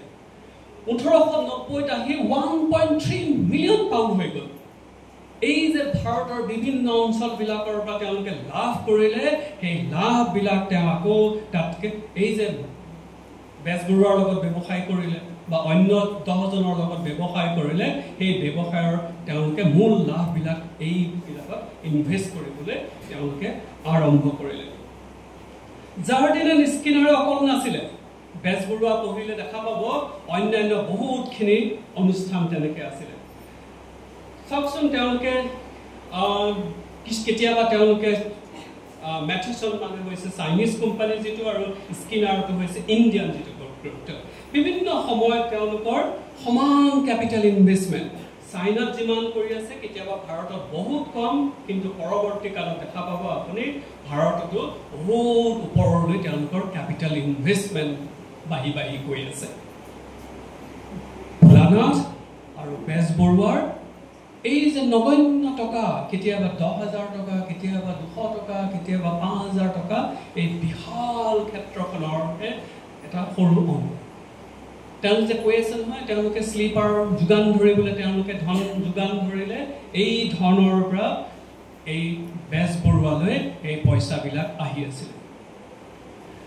ক্লাইভ ষ্ট্ৰীটত বেজবৰুৱাই কৈছিলে যে দুপৰীয়াৰ পৰা গধূলিলৈকে তেওঁ অনবৰত তেওঁলোকে বিভিন্ন এনেকুৱা মেনেজিং এজেঞ্চিৰ আড্ডাত বহেগে গৈ পেলাই বিভিন্ন তেনেকুৱা মেনেজিং এজেঞ্চি আছিলে আৰু এই মেনেজিং এজেঞ্চিবিলাকে বিভিন্ন ধৰণৰ তেওঁলোকৰ হাতত স্পেচিয়েলাইজেশ্যন তেওঁলোকে 1890 দশকৰ পৰা কৰিবলৈ আৰম্ভ কৰিলে গ্লেণ্ডাৰ হাউচ এইটো দেখা পাব বেজবৰুৱাৰ আত্মজীৱনীত বাৰে প্ৰতি এই মেনেজিং এজেঞ্চিৰ নামটো আহি আছে ক্লাইভ ষ্ট্ৰীটত তেওঁলোক এটা অতি সুপ্ৰতিষ্ঠিত তেওঁলোক মেনেজিং এজেঞ্চি বাৰ্ডেন কোম্পানী অসমৰ চাহৰ যোগান ধৰিছে ৱালছ ব্ৰাদাৰ্ছ ব্ৰহ্মদেশৰ পৰা চেগুন কাঠ আনিছে তেওঁলোকে বাৰ্ডেন কোম্পানী অসমৰ পৰা অসমৰ চাহ বাগানো খুলিছে অসমৰ গছো নিছে কিছুমানে আকৌ ৱালেছ কোম্পানী বা অন্যান্য ধৰণৰ কিছুমান কোম্পানী সেইবিলাকে বিভিন্ন ধৰণৰ সম্পদ খোৱা বস্তু ব্ৰহ্মদেশৰ পৰা ধান অনাটো সেই সময়ৰ কোম্পানীবিলাকৰ এটা মূল উপলক্ষ হৈ পৰিছিল আটাইতকৈ যিটো আমাৰ কাৰণে এজন হিষ্টৰিয়ানৰ কাৰণে আটাইতকৈ যিটো ইণ্টাৰেষ্টিং বিষয় যে সেই সময়ছোৱাৰ প্ৰতিটো ৰাস্তা প্ৰতিটো কোম্পানী প্ৰতিখন দোকান আৰু সেই দোকান বা সেই কোম্পানীৰ বিভিন্ন ধৰণৰ সম্পদ মূলধন ক'ত কেনেকৈ তেওঁলোকে ব্যৱসায় কৰিছে সেই গোটেই কথাবিলাকৰ ডিটেইলছ তেতিয়াই লিপিবদ্ধ হৈ গৈছিলে ঠেকাৰ্ছ ইণ্ডিয়া ডিৰেক্টৰ কোনটো ৰাষ্ট্ৰত কোনখন দোকান আছে কেনেকুৱা ধৰণৰ ব্যৱসায় কৰিছে কৰবাত আপুনি বেজবৰুৱাৰ নামো দেখা পাব কৰবাত ভোলানাথৰ নামো আপোনালোকে দেখা পাব বা ইণ্ডিয়া ইয়েৰবুক আপুনি দেখা পাব বা joint stock companies of British India আপুনি দেখা পাব এনেকুৱা বিভিন্ন ধৰণৰ আৰ্কাইভেল সমল আমাৰ হাতত এতিয়া আছে যাৰ পৰা এই মেনেজিং এজেঞ্চিবিলাকে কেনেকুৱা ধৰণৰ কাম কৰিছিলে ভাৰতীয়সকলৰ তাৰ কি স্থান আছিলে এই গোটেই কথাবিলাক আমি বুজিব পাৰোঁ মই যেতিয়া আপোনালোকক কথাকেইটা কৈ আছো এইটো ঠিক পূব ভাৰতৰ কাহিনীহে দক্ষিণ ভাৰতৰ কাহিনী আৰু পশ্চিম ভাৰতৰ কাহিনী ইয়াৰ পৰা সম্পূৰ্ণভাৱে পৃথক যিহেতু তাৰ গতিপথ বেলেগ তাৰ সামাজিক ৰাজনৈতিক আৰু অৰ্থনৈতিক পৰিৱেশ বেলেগ এইবিলাক মূলতঃ কলিকতাত থকা এই মেনেজিং এজেঞ্চিবিলাকৰ নাম Palmer and company Binny and company Matheson and company কেনেকুৱা ধৰণৰ কাম কৰে চাওকচোন জাৰ্ডিন এণ্ড স্কিনাৰ তেওঁলোকৰ বিষয়ে চাওক দেই জাৰ্ডিন এণ্ড স্কিনাৰে মৰাপাটৰ কল খুলিছে জাৰ্ডিন এণ্ড স্কিনাৰে চাহৰ ব্যৱসায় কৰিছে জাৰ্ডিন এণ্ড স্কিনাৰে তেওঁলোকে পৰৱৰ্তী কালত কাঠৰ ব্যৱসায় কৰা আৰম্ভ কৰিছে বিভিন্ন ধৰণৰ কোনোবা এটা সময়ত গৈ পেলাই তেওঁলোকে জন্তুৰ ছালৰো ব্যৱসায় কৰা আৰম্ভ কৰিছে এই বিভিন্ন ধৰণৰ যে ব্যৱসায়বিলাক যে কৰি আছে তাৰ মূল কাৰণটো আছিলে যাতে ব্যৱসায়ত কেতিয়াবা ক্ষতি হ'লেও বিপদ হ'লেও তেওঁলোকে যেন ভাগ্যক ধিয়াই হাত সাৰি যাব পাৰে এনেকুৱা নহয় যে প্ৰতি মুহূৰ্ততে তেওঁলোকৰ ভাল দিন আহিব, কোনোবা এটা সময়ত বিপদে পাব, আৰু বিপদে যেতিয়া চুই যাব তেওঁলোকে সেই বিপদৰ পৰা হাত সাৰিব পৰাকৈ তেওঁলোকে বিভিন্ন ব্যৱসায়ত তেওঁলোকে হাত দিছে। দুটা দৰকাৰী কথা।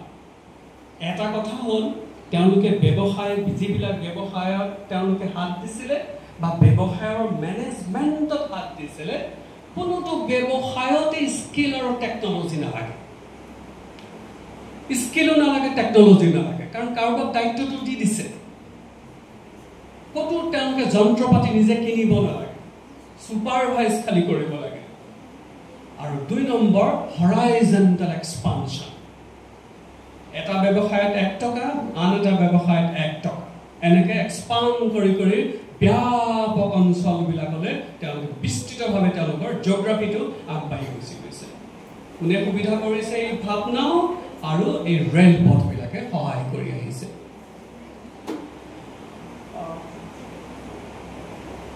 বিংশ শতিকাত আমি লাহে ধীৰে নতুন নতুন পৰিৱেশ দেখিবলৈ পালোঁ। যেতিয়া প্ৰথম মহাযুদ্ধ হ'বলৈ আৰম্ভ কৰিলে, তেতিয়া আপুনি দেখা পাব 2-এটা ভাৰতীয় কোম্পানীও লাহে ধীৰে ইয়াতে মূৰ বুজিব ধৰিছে। টাটাৰ নামটো আপুনি দেখিব, মেনেজিং এজেঞ্চি হিচাপে তেওঁলোক সোমাইছে লাহে ধীৰে। কিয় হ'ল, কেনেকৈ হ'ল, মোৰ বক্তৃতাৰ সেই সময়ত মই সেই কথাকেইটা ক'ম। বেজবৰুৱাই বাৰে কৈছিলে, বৰুৱা মোৰ নিজৰ ভাতৃ। তেওঁ বোলে লিখি থৈ, তেওঁ নিজেই আত্মজীৱনীত লিখি গৈছে যে তেওঁৰ বৰ্ণ বিন্যাসো বদলাই দিছিলে, বানানটো তেওঁ বদলাই দিছিলে যে একেই যেন হয়। কাৰণটো কি? একেবাৰে ঠিকতো সহজ কথা নহয়। মোৰ মন গ'ল, কোনোবাই ক'লে মই মোৰ যিটো উপাধি তাৰ বানানেই বদলাই দিম, তেনেকুৱা ঠিক কাহিনী নহয়। কাহিনীটো হৈছে সেই সময়ছোৱাৰ যি মেনেজিং এজেঞ্চিবিলাকৰ যি সামাজিক, যি অৰ্থনৈতিক আৰু সাংস্কৃতিক যি চৰিত্ৰ, সেই চৰিত্ৰৰ দ্বাৰা সি নিয়ন্ত্ৰিত হৈছিলে। তলৰ যিকেইটা কথা, সেইকেইটা স্কিনাৰে 1844 চনত লিখা, জাৰ্ডিন স্কিনাৰে লিখা কথাকেইটা। কি লাগিব? টেলেণ্ট লাগিব, এফিচিয়েঞ্চি লাগিব, ইণ্ডাষ্ট্ৰিয়াছ হ'ব লাগিব, জিল লাগিব আৰু এবিলিটি লাগিব। এইকেইটা নহ'লে মই মোৰ কোনো পাৰ্টনাৰক, মোৰ কোনো ককাই ভাই মোৰ ভিতৰলৈ মই আনিব নোৱাৰোঁ।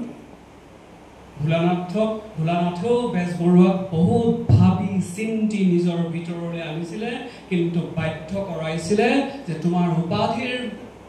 বৰ্ণ শুদ্ধি কৰা। তাৰ কাৰণটোৱে আছিলে যে তুমি যি পাকচক্ৰত ভৰি দিছা, অৰ্থনীতিৰ যি ব্যৱসায়ৰ যি পাকচক্ৰত ভৰি দিছা, সেই পাকচক্ৰত সোমাবলৈ হ'লে তুমি তাৰ যিবিলাক সামাজিক নীতি নিয়ম, সেই নীতি নিয়ম তুমি ভালদৰে মানি চলিব পাৰিব লাগিব। কৈছোৱে ডাইভাৰ্চিফিকেশ্যন। বিভিন্ন ফাললৈ তেওঁলোকে নিজৰ ব্যৱসায় বহলাবলৈ আৰম্ভ কৰিছে।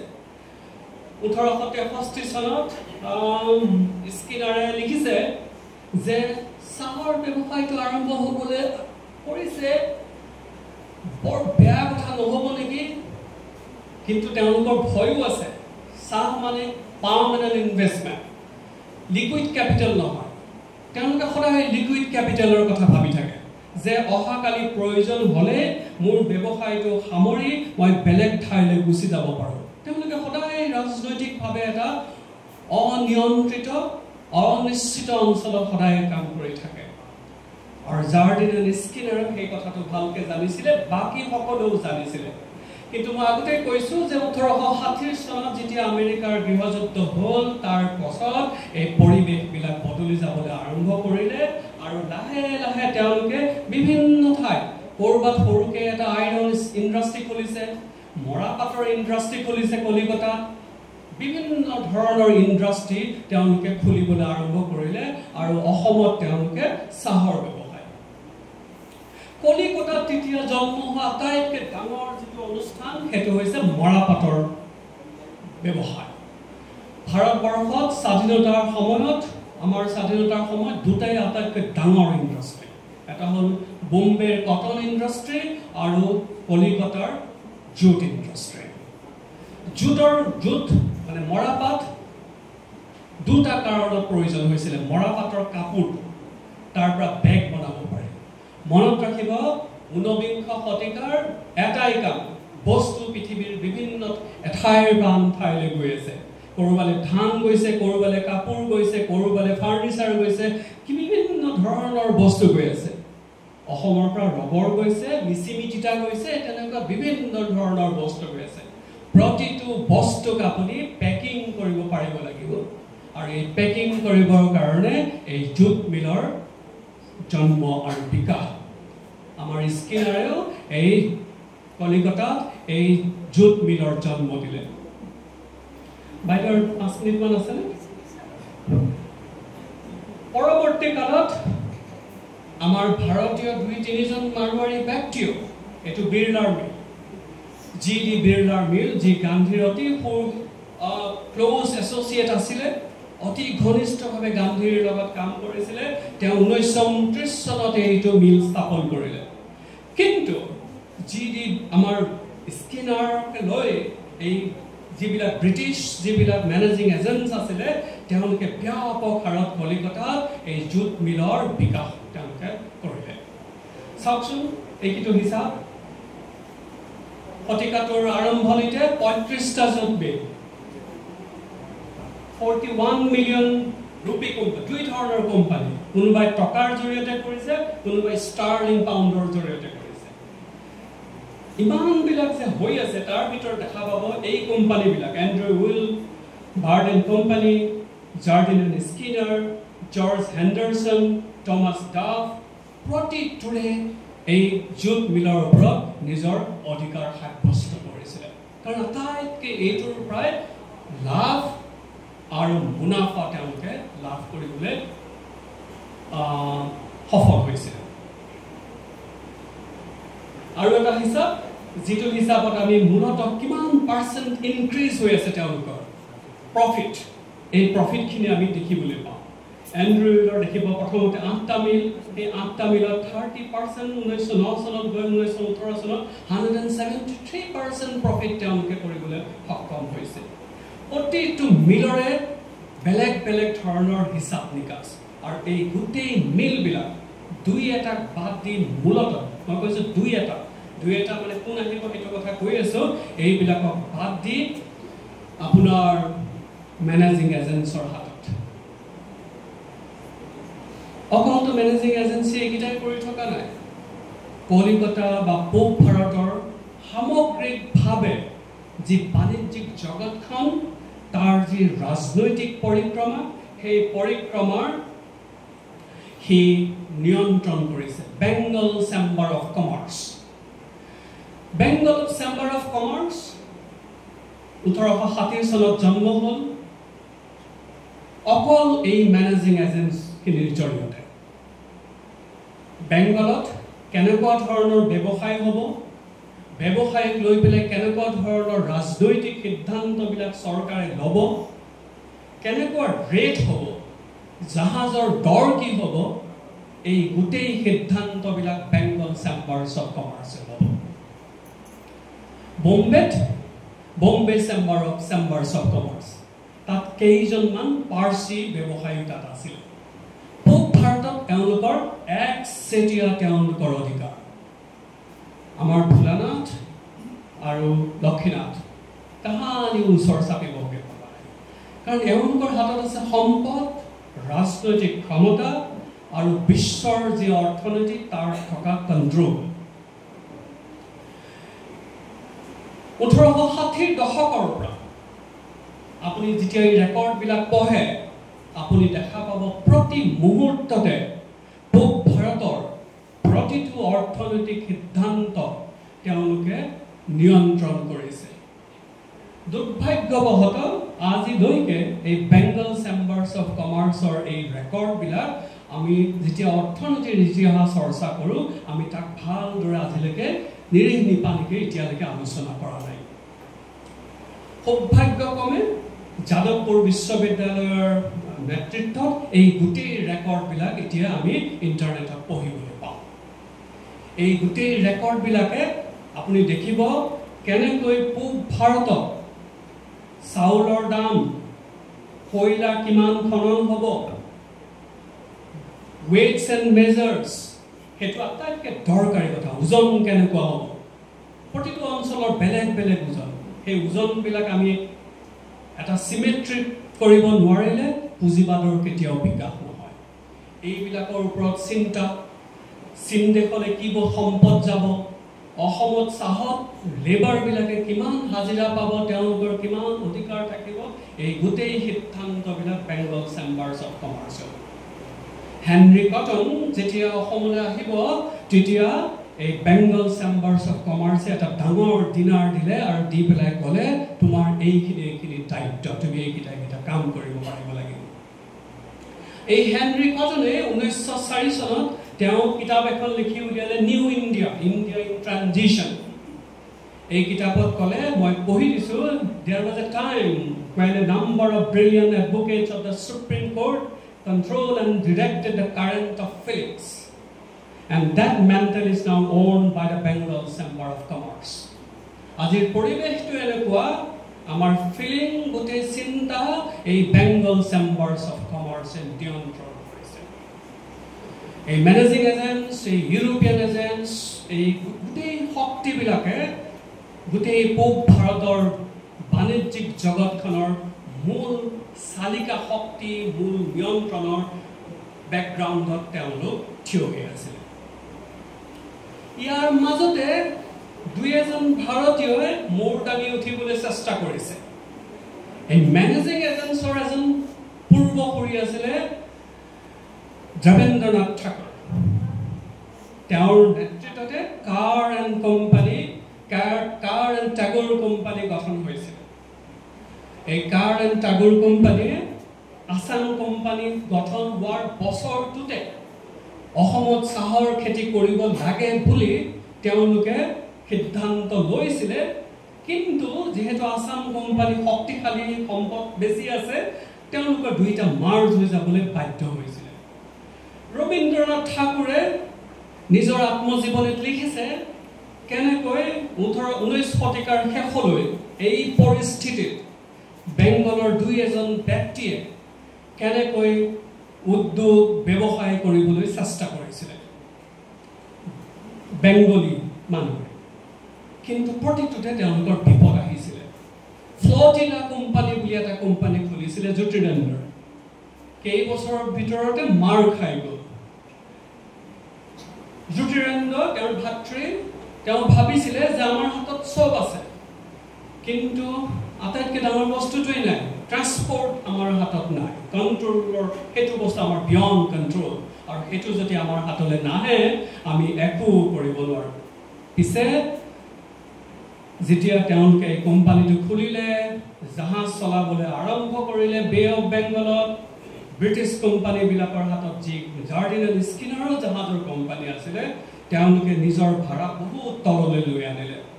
যাৰ ফলত এই জ্যোতিৰেন্দ্ৰৰ যিটো flotilla and Bengal company steel company সি কেইবাৰ ভিতৰতে সি মৰহি গ'ল বুলি ৰবীন্দ্ৰনাথে দুখ প্ৰকাশ কৰিছে কিন্তু এই পৰিস্থিতিতে আমি এটা দেখিবলৈ এটা সৰু নতুন পৰিৱেশ দেখিবলৈ পাওঁ লাহে ধীৰে এই মেনেজিং এজেন্সিছবিলাকৰ ভিতৰত ভাৰতীয় মানুহবিলাক লাহে ধীৰে সোমাবলৈ আৰু ভাৰতীয় মানে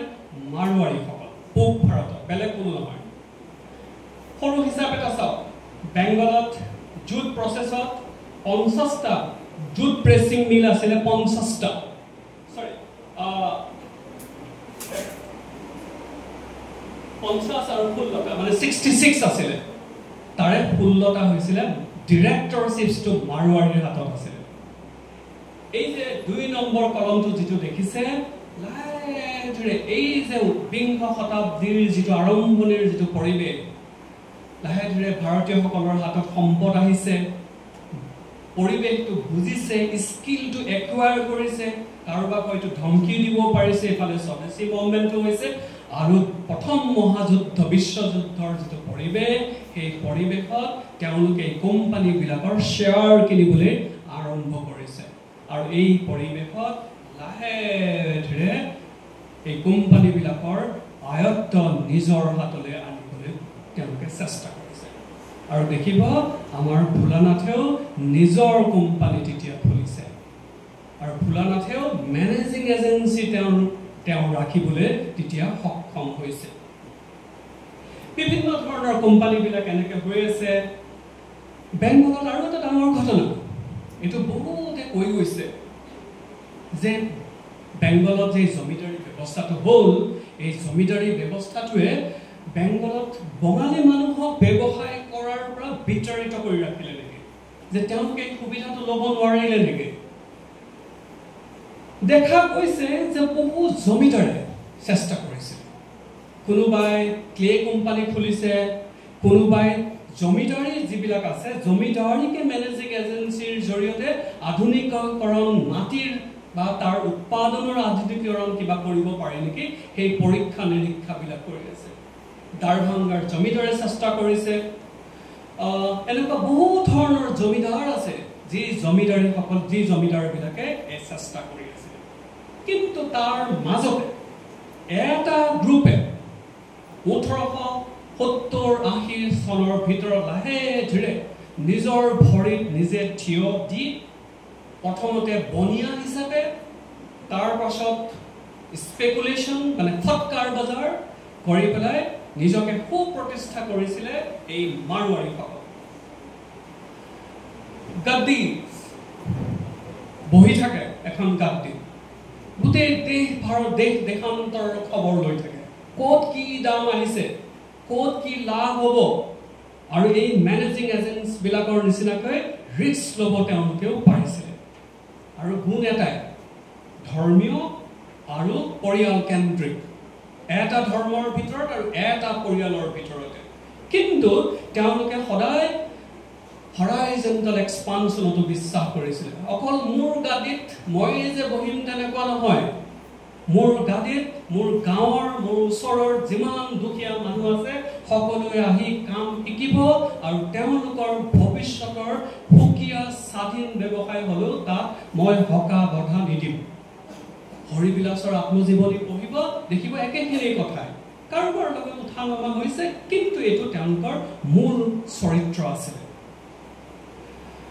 পিছে লক্ষীনাথে যিখিনি কথা কৈ গৈছিলে তেওঁ কৈছিলে যে বহুত মাৰোৱাৰীৰ প্ৰতিপত্তি কমি আহিছিলে মোৰ বিশ্বাস নহয় কথাটো আপুনি দেখা পাব বেংগলৰ বা সেই সময়ছোৱাৰ অৰ্থনৈতিক নথিপত্ৰবিলাক ভালদৰে মনোযোগ দিলে আমি দেখা পাম যে মাৰোৱাৰীৰ কাহিনীৰ একমাত্ৰ উত্থানৰ কাহিনী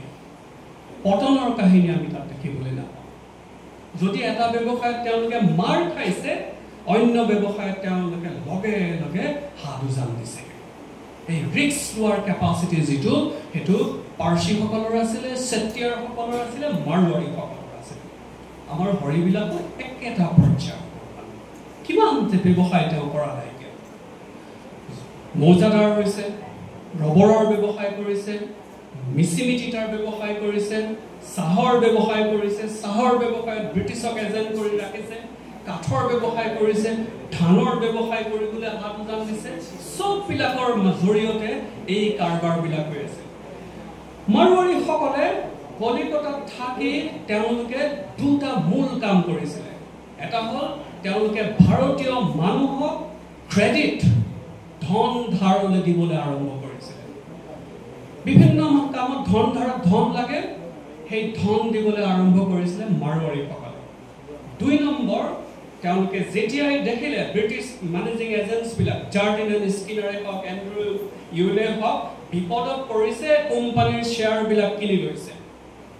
আৰু যেতিয়া আমাৰ স্বাধীনতা পালোঁ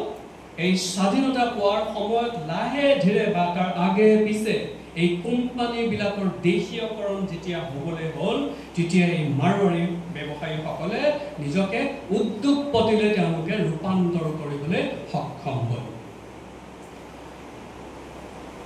চাওক 1918 চনৰ কাহিনী লাহে ধীৰে মাৰোৱাৰী মানুহ সোমাব একেবাৰে লাহে ধীৰে সোমাইছে তেওঁলোকে কোম্পানীৰ ডিৰেক্টৰশ্বিপবিলাক। এইটো মই শেষৰ ফাললৈ আহি আছো এতিয়া লাষ্টৰ বিষয়ে দুটা। আৰু খুব কম সময় লৈছো, মই গম পাইছো আপোনালোকে আমনি পাইছে। এই যিমান ডাঙৰ ব্যৱসায়ৰ বাণিজ্য উদ্যোগৰ জগতখন ক'ৰ পৰা পইচাবিলাক আহিছিলে? 19বিংশ শতিকাৰ মাজভাগলৈকে আইডিয়েল কেপিটেল ব্ৰিটেইনত এনেই পইচাটো পৰি আছে। আইডিয়েল কেপিটেল এনেই পইচাটো পৰি আছে, সেই পইচাবিলাক ইনভেষ্ট হৈ আছিলে। এয়া হৈছে 19বিংশ শতিকাৰ মাজভাগলৈ বা 1860 দশকলৈকে। তাৰ পৰৱৰ্তী কালত পৰিৱেশ বদলি গ'ল। ইয়াৰ কেইবাটাও কাৰণ। এটা হ'ল ভাৰতত ব্যাপক হাৰত বেংকিং ইনষ্টিটিউচনৰ জন্ম হ'বলৈ আৰম্ভ কৰিলে। আমাৰ বৰপেটাতো বৰপেটা বেংক জন্ম হ'ল। আপুনি দেখিব এনেকুৱা এখন ঠেক্কাৰ্ছ গেজেটতে আপুনি দেখিব বৰপেটা বেংক হেডকোৱাৰ্টাৰ্ছ, কেপিটেল 2000 টকা। এইবিলাক বেংকৰ কেপিটেল মিলিয়নছত। চাৰ্টাৰ্ড বেংক এণ্ড ৰয়েল এক্সচেঞ্জো কৰিব। 1.5 টকা দিলে 1 টকা, 1.5 পাউণ্ড, 1.5 টকা দিলে 1 পাউণ্ড পোৱা যায়। ৰয়েল এক্সচেঞ্জ আমাৰ বেজবৰুৱা এইবিলাকত সদায় যায়। ক'ৰবাত 2000 টকা উলিয়াই, 20,000 টকা উলিয়াই, কেতিয়াবা ট্ৰাংকত ভৰাই লৈ যায়। এই গোটেই বেংকবিলাক most ডিছক্ৰিমিনেটৰী আছিলে। আকৌ কৈছো, জাতি বৰ্ণৰ জৰিয়তে তেওঁলোকে নিয়ন্ত্ৰিত হৈছিলে এই চিন্তাৰ। ভাৰতীয় মানুহক কিমান তেওঁলোকে ধন ধাৰে দিব আৰু ব্ৰিটিছ মেনেজিং এজেণ্টছক কিমান ধন ধাৰে দিব, সেইবিলাকৰ মাজত তেওঁলোকৰ জাতি বৰ্ণ দুখে তেওঁলোকক চুট কৰিছিলে। এইটো চাওক, বেংগলত 9.48, এইটো 1926 চনৰ হিচাপ। ভাৰতীয় মানুহক দিছে 3.74 লাখ আৰু ইউৰোপিয়ানসকলক দিছে 5.74, বহুতখিনি ওপৰত। তেওঁলোকৰ নাম্বাৰছটো কম, ভাৰতীয় মানুহৰ সংখ্যা বেছি। মানে ভাৰতীয়সকলক 1 টকা 2 টকা আৰু তেওঁলোকক দিব 10,000 20,000 টকা। গতিকে তেওঁলোকে সেই পইচাৰে, যিহেতু পইচা বেছি আছে, সেই পইচাৰে সেই মূলধনেৰে তেওঁলোকে ব্যৱসায় জগতৰ কণ্ট্ৰলটো তেওঁলোকৰ হাতত থাকিব পাৰে, টেকন'লজি নতুনকৈ আনিব পাৰে আৰু তেওঁলোকৰ ইনকামটো তেওঁলোকৰ হাতত বেছি হৈ যায়। এই কেপিটেলৰ যিটো কাহিনী, এই যে পুঁজি মূলধন আহি আছে, চাৰ্কুলেট হৈ আছে, এই কথাটো লৈ পেলাই সকলোৱে কিন্তু তেতিয়া চিন্তা কৰি আছিল। ভাৰতবৰ্ষৰ যিবিলাক তেতিয়াৰ খুব ডাঙৰ মনীষী, দাদাভাই নৌৰোজীৰ নিচিনা, RC ডক্টৰ নিচিনা, সকলোৱে এইবিলাক চিন্তা চৰ্চা কৰি আছে। এজন মানুহ আছিলে যাৰ নাম আমি ইকনমিষ্টসকলে সকলোৱে জানো, কেইনছে ভাৰতৰ এই কেপিটেলৰ কথাটো লৈ সদায় চিন্তিত আছিলে। 1911 চনত তেওঁ তথ্য পাতি সহকাৰে দেখালে আৰু সেইটো কোনো ৰিজেক্ট কৰিব নোৱাৰিলে যে এই সময়ছোৱাত 1870ৰ পাছত আৰু 1911 চনলৈকে তেওঁ দেখালে যে ভাৰতবৰ্ষৰ যিবিলাক কেপিটেল এই যে চাৰ্কুলেট হৈ আছে বেংকবিলাকত, এই চাৰ্কুলেশ্যনটো কিন্তু ব্ৰিটিছ মূলধন নহয়। এইবিলাক ভাৰতত যিবিলাক মুনাফা লাভ উপাৰ্জন কৰি আছে, এই মুনাফাবিলাকে তেওঁলোকে ৰিচাৰ্কুলেট কৰি আছে।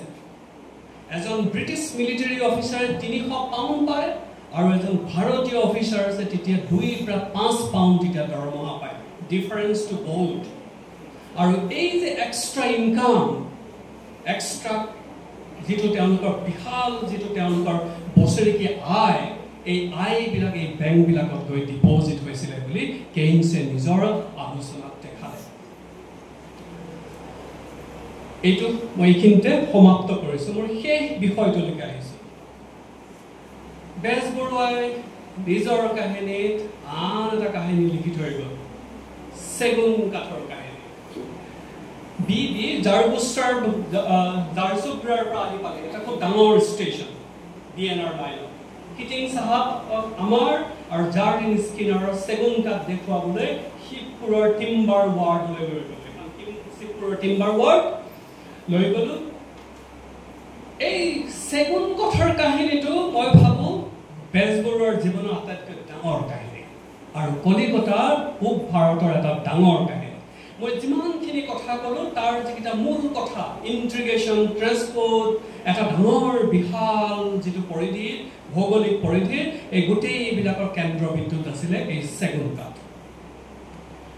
চেগুন কাঠৰ কেইবাটাও কোৱালিটি, শাল গছৰ নিচিনাকৈ। আমাৰ অসমতো চেগুন গছ পোৱা যায়, কিন্তু অসমৰ চেগুন গছবিলাক আমাৰ নিজা নহয়। 1839 চনত প্ৰথমবাৰৰ কাৰণে কামৰূপৰ ছয়গাঁৱৰ অঞ্চলত এই চেগুন গছৰ প্ৰথম খেতি কৰা হৈছিল, এক্সপেৰিমেণ্টেড। তাৰ আগতে আমাৰ ইয়াত চেগুন গছ নাছিলে। চেগুনৰ কেইবাটাও কাম। প্ৰথম কামটো হ'ল এই খুব ভাল কোৱালিটি, ডিউৰেবিলিটি, বহুত দিন থাকে, তাৰ এটা লাষ্টৰ এটা থাকে। যিমানে আপুনি পুৰণি হৈ যাব তাৰ পলিচিং কেৰেক্টাৰ আহে।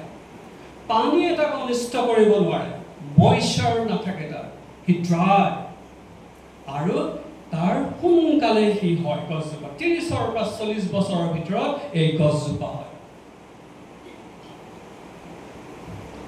এই চেগুন গছৰে, চেগুনৰ কাঠেৰে 3-4টা কাম কৰিব পাৰি। এটা হ'ল জাহাজ বনাব পাৰি, ঘৰৰ ফাৰ্নিচাৰ বনাব পাৰি, কাঠৰ আমাৰ দুৱাৰ, বাটাম, সকলো কাম এই চেগুন গছৰে কৰিব পাৰি। ব্ৰিটেইনত এই চেগুন গছ লৈ পেলাই ব্যাপক এক ধৰণৰ উলহ মালহৰ পৰিস্থিতি। ক'ত পাব চেগুন গছ? এটা সময়ত চেগুন গছবিলাক আমি জানো, মোৰ ইয়াত বহুতো ইতিহাসৰ কলিগ বহি আছে, সকলোৱে জানে যে মালবাৰ ৰেঞ্জত পাইছিলে, দক্ষিণ ভাৰতৰ মালবাৰ ৰেঞ্জ। এটা সময়ত তাক শেষ কৰি দিয়া গ'ল। 1850ৰ দশকত আমাৰ ডেলহাউচি যেতিয়া গভৰ্ণৰ জেনেৰেল, তেওঁৰ ব্ৰাদাৰ ইন ল জাৰ্মান, তেওঁ ক'লে যে ভাই তুমি চোৱা, তুমিতো অমুকত থাকা, তুমিতো ম্যানমাৰত থাকা, পেগু অঞ্চলত থাকা, তুমি চোৱাচোন তাত থকা চেগুন গছবিলাক আমি কেনেকৈ আয়ত্তলৈ আনিব পাৰোঁ। মনত ৰাখিব, বেজবৰুৱাৰ জীৱনৰ মূল উপাৰ্জনৰ এটা মূল হেৰি হৈছে চেগুন কাঠ। ব্ৰেণ্ডিছ বোলা ব্ৰাদাৰ ইন ল, শালপতি নে ফুলকালি, মই পাহৰিছোঁ, এতিয়া মই শুদ্ধকৈ কোৱা নাই। তেওঁ পেগুৰ, এই পেগু মানে ব্ৰহ্মদেশৰ এটা ব্যাপক অঞ্চলত তেওঁ সৰজমিন তদন্ত কৰি এই ৰিপৰ্টটো প্ৰিপেয়াৰ কৰিলে 1856 চনত, দ্বিতীয় এংলো বাৰ্মিজ যুদ্ধৰ ঠিক পিছতে। প্ৰথমবাৰ যেতিয়া যুদ্ধ হ'ল অসমৰ লগত সম্পৰ্ক, কিন্তু তেতিয়ালৈ কি হ'ল, চিটাগং, আৰাকান এইবিলাকতো আমাৰ লগত যোগ হৈ গ'ল। এইবিলাক ট্ৰান্সপৰ্ট মেকানিজিমটোৰ জৰিয়তে যোগ হৈ গ'ল, সহজ হৈ গ'ল। আৰু ব্ৰেণ্ডিজে দেখা পালে এই গোটেই ব্ৰহ্মদেশত, শান প্ৰদেশবিলাকত ব্যাপক হাৰত এই চেগুন কাঠ আছে, যিবিলাকেৰে আমি বাঢ়ি অহা চাহিদাক আমি পূৰণ কৰিব পাৰিম। কলিকতা আৰু এই ব্ৰহ্মদেশৰ লগালগে, মানে আমি আজিহে ৰাজনৈতিকভাৱে বহুত দূৰত আমি চাই থাকোঁ, কিন্তু আপুনি জিঅ'গ্ৰাফিকেলি যেতিয়া চাই, জাষ্ট আপুনি তাত অকণমান কষ্ট কৰিলে আপুনি এই আৰাকান বেংগলৰ পৰা আহি পেলাই আপুনি কলিকতাত পাই যাবহি, আহি পেলাই অলপ কষ্ট কৰিলে হ'ল। তাৰ কাৰণে তেওঁলোকৰ হাতত টেকন'লজি আছে, কিন্তু এতিয়া লাগিব এই গোটেই ব্ৰহ্মদেশক অধিকাৰ কৰা আৰু ব্ৰহ্মদেশক এই কাঠৰ ব্যৱসায় কৰিব পৰাকৈ ইনভেষ্টমেণ্ট কৰিবলৈ ৰাজি থকা মানুহ। আৰু সেইবিলাক হ'ল সেই মেনেজিং এজেঞ্চিকেইটা, Bengal timber and trading company, Jardine, Andrew Yule, Wallace, এই কোম্পানীৰ মানুহবিলাকে এই ব্ৰহ্মদেশত এই চেগুন কাঠৰ ব্যৱসায় তেওঁলোকে কৰা আৰম্ভ কৰে। এজন বন্ধুস্থানীয় ব্যক্তি, তেওঁৰ আজু ককাক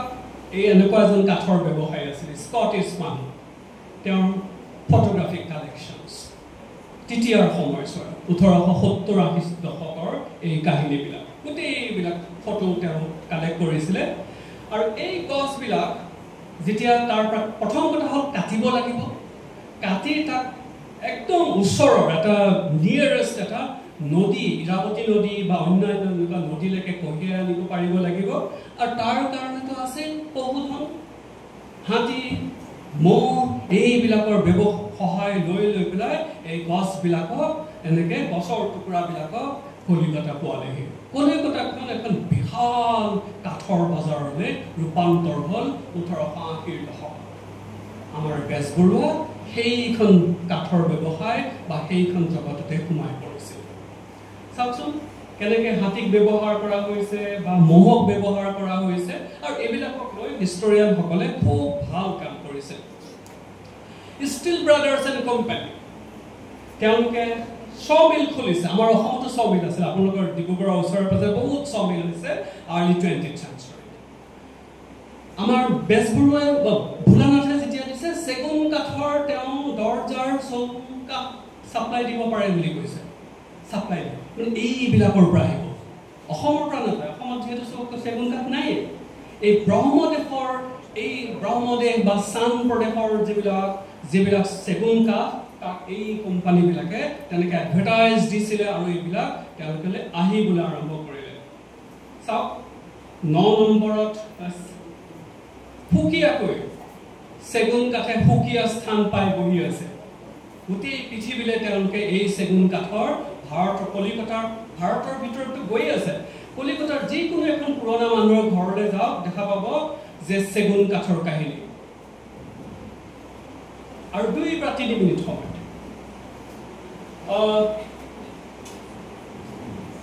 1904 চনৰ পৰা 5 চনৰ ভিতৰত দেখা পাওঁ কিমান চেগুন কাঠৰ ব্যৱসায় কেনেকৈ বাঢ়িছে আৰু তাৰে 2/3 একমাত্ৰ চেগুন কাঠৰ কাহিনীতে সোমাই পৰিছে আমাৰ ভোলানাথ বৰুৱাৰ কাহিনী এইবিলাকৰ ওপৰত যি লণ্ডনতো অফিচ খুলিছে যি কাঠৰ ব্যৱসায় কৰিছে যি কয়লা কোম্পানী খুলি পেলাই মেনেজিং এজেন্টক দি দিছে এই গোটেই কাহিনীটো বুজিবৰ কাৰণে বা বেজবৰুৱাৰ গীতে মাতে সাহিত্যত সোমাই থকা প্ৰতিটো শব্দ প্ৰতিটো ষ্টেচন প্ৰতিটো টুকুৰা দ্ৰব্য প্ৰতিটো টুকুৰা গছৰ কাহিনী বুজিবৰ কাৰণে মোৰ এই কাহিনীটো হয়তো সামান্যতম হ'লেও সুবিধাজনক হ'ব পাৰে বহুত ধন্যবাদ বহুতখিনি সময় ল'লোঁ থেংক ইউ